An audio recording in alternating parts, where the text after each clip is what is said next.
السلام علیکم سامعین، 5 جمادی الاولیٰ ہے، 30 نومبر ہے۔ خبر کا عنوان ہے چور نے عبادت گاہ کو بھی نہیں بخشا۔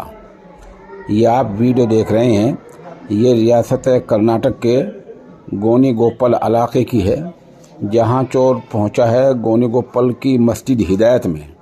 وہاں مسجد میں جو سامان تھا، موبائل تھا، ایمپلیفائر، مائک، ڈسپلے اور امام اور خطیب حافظ ماجد کے پیسے، کچھ مسجد کے پیسے، موبائل، چور ان تمام چیزوں پر ہاتھ صاف کر گیا ہے۔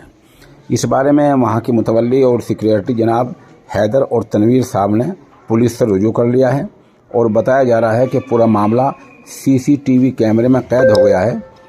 قانونی وجوہات کی بنیاد پر ہم CCTV کیمرے کی فوٹیج سامنے نہیں لا رہے ہیں، البتہ چوری کی مکمل ویڈیو پیش خدمت ہے۔